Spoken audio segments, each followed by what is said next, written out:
So speaking of Tony deeply contemplating or absorbing from a place that otherwise might be interpreted as nodding off during meditation, I want to really actually affirm that is a-okay. Sometimes you have to really get to know yourself and get to know your body and get to know your mind and get to know your ego. Sometimes nodding off happens when there's kind of an avoidance mechanism, whether it's like something really potent that you should be paying attention to, or that has the potential to really sink in a deep way, and the ego kind of puts up a wall of sleeping. So that's one thing. But while you're actually meditating, of course, we have all of these different theories and concepts about the causal realm and using all these different techniques and staying alert and mindful and awake throughout all of the states of waking, dreaming, and deep sleep. That conversation and that practice is really kind of like only if it's fun for you, or only if you're like me and you explore all the different avenues and the different mental muscles and kind of take on meditation as a hobby, if you will. But as your committed, regular, spiritual, devotional practice, I heard Father Thomas say one time that meditation, or for him it was centering prayer, like curling up in God's lap and taking a nap.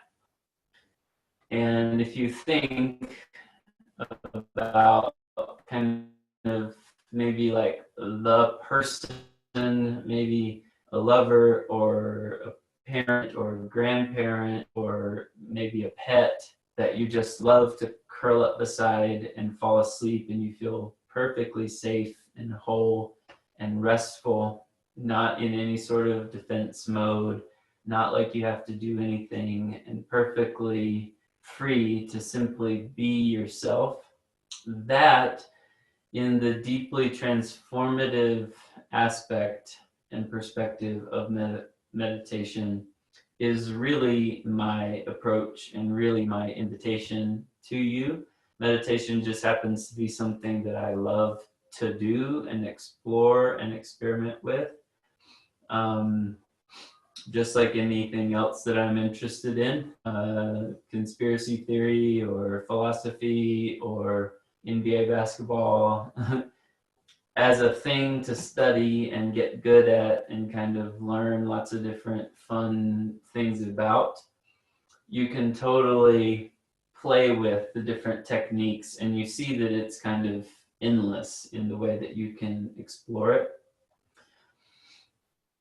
I heard actually the video that I sent you one time, Kathleen, this Buddhist monk is talking about the fact that they don't eat much or sleep much, which you guys have heard me talk about in my new book. And he said, one thing that we love to do is go out into the forest and meditate all night. And then he said, jokingly, monks like to have fun too. Like, and it's sort of like, so also my experiment last year with breatharianism, there was a deep devotional component that had nothing to do with accomplishing anything or achieving anything. But then there was this other quality where I was like challenging myself and exploring different ways of expressing and experiencing that, fasting for however many days. So there's these two components, the one that's deeply devotional, where you just kind of surrender, you're just connecting with God. And then there's the other one where you're free to see where you want to take it and see all the different nuances that you can experience from it. So without analyzing causal realm, or I fell asleep, or I was distracted, just your intent to be there in the lap of your own self, or in the lap of God in perfect contentment, is all that's necessary for the actual unfolding, healing, transformation that this work is really about. So with that said, as far as techniques go, all of these techniques, which I've encouraged you guys to practice and explore all the different ones, I would suggest and recommend that you kind of go back to the homepage of the website and remember all the different ones. There's many. There's the unnamed Kalyana meditation method. There's be present with what is one, be present with what is two, which is two different versions of that same be present with what is. And then there's just go there.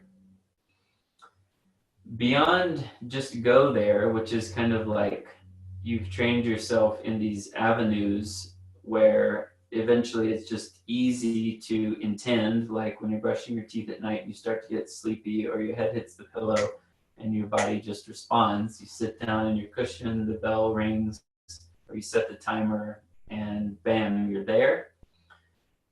There's another kind of option which goes along with just sitting in the lap of God, which is setting your intention towards kind of like nothing, or setting your intention beyond all things altogether, and simply sitting quietly. The reason the other techniques are important, especially for beginners, but they're kind of training wheels, is because most of the time our mind is so super active, and it needs, like in the Hindu texts, they call it like the monkey mind. The monkey mind needs something to occupy itself while a deeper thing happens. So the monkey mind is not chattering in your face. You give it something to play with while it gets undercut by this other state that arises, and the monkey eventually goes to sleep or stops chattering itself. So that's one reason you meet the activity of your typical way of thinking with something that can occupy it. But once this practice matures and deepens, there's an option and an opportunity to simply sit with no expectation of what's going to happen, falling asleep or going into theta or experiencing or seeing anything. And there's perfect peace and rest just there. If you're just sitting still and sitting without moving, but your mind is still moving, then that's not what I'm talking about. So you still have to have trained your mind kind of beyond those training wheels. And if you can at least ascend your attention to kind of, like I said, nothing, like a deep, dark cloud of void, or void of all things. So if a thought comes, you just go beyond it. If the thought comes, you transcend it. If that becomes a thing, you go beyond that. If that becomes a thing, you go beyond that, beyond things altogether. And you might fall asleep. You might meet Jesus. You might leave your body. You might simply be in a very peaceful, restful, waking state. But that intention is seen in the heart by God, by your own inner self that is in charge of this journey, and is often met with more reward than all of your achieving and trying and effort. But at the same time, while you're still in that kind of beginner mode, or the mind that's super active, then you meet that with, a technique or a tool that's been proven to quiet it down. And that might all happen within one period as well. You could start out with the technique and then just move. So it's not even, like I said, just go there, because that has a goal of where you're wanting to go based on the previous training that you did with the techniques. This is simply sitting silent, at rest, at peace, in God's lap, and enveloped in love, with your mind concentrated beyond all things, or kind of enraptured in what the ancient monastics call pure contemplation. Just pure presence and contemplation, not on an object or on a technique, pure contemplation itself. So I'll throw those out there as options to try tonight or on your own during the week, or at least to let that kind of sink in. And I don't actually think I've ever said any of those things. It's a lot that I already operate from. But I felt like some of you are at least ready to hear that, and I was reminded of that way of being and sitting and approaching the practice when I was at Snowmass.